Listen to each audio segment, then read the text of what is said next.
안녕하세요. 분당차병원 신경과에서 근무하고 있는 이기욱입니다.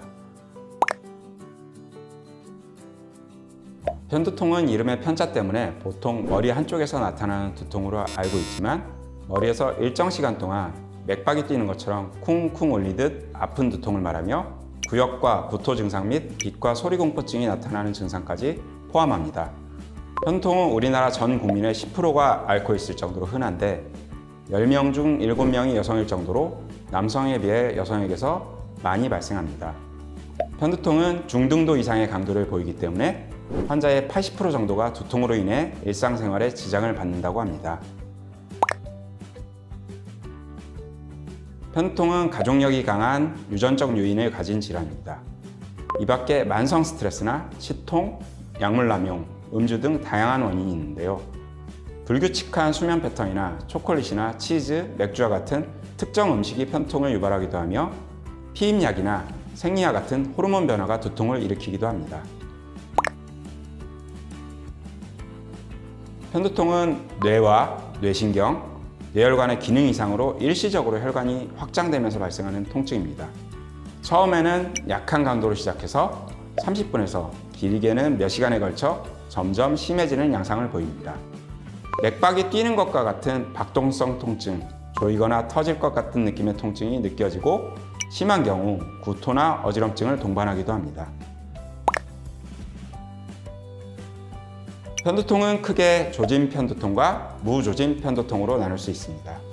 여기서 조짐이란 편두통이 오기 전에 나타나는 한 가지 이상의 신경학적 증상을 뜻하며 대개 1시간 미만으로 지속되는 것이 특징입니다.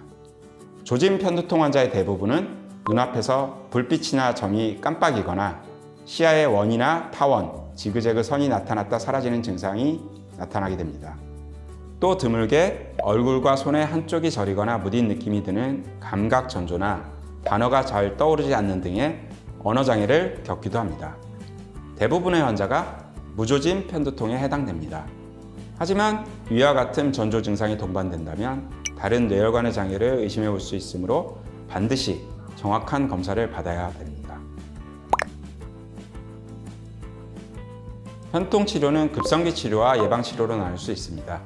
급성기 치료는 편두통이 발생했을 때 통증을 잡아주는 약물 치료로 한 달에 8회 정도 처방하지만 두통이 8회 이상 발생 시 약물에 대한 내성이 생기는 등 더 나쁜 영향을 미칠 수 있기 때문에 그럴 때는 약물의 복용 횟수를 늘리기보다는 두통 빈도를 조절하는 예방 치료를 시작하게 됩니다.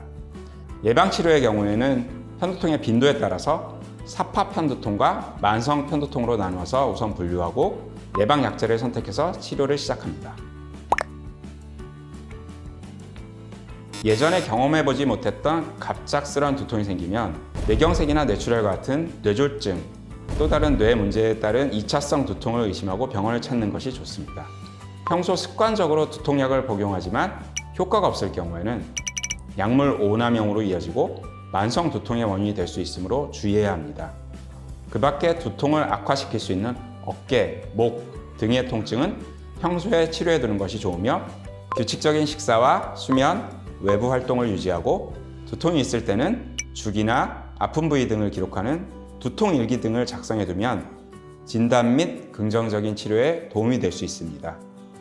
편두통에 대해서 더 궁금하신 점이 있다면 아래 댓글로 남겨주세요. 감사합니다.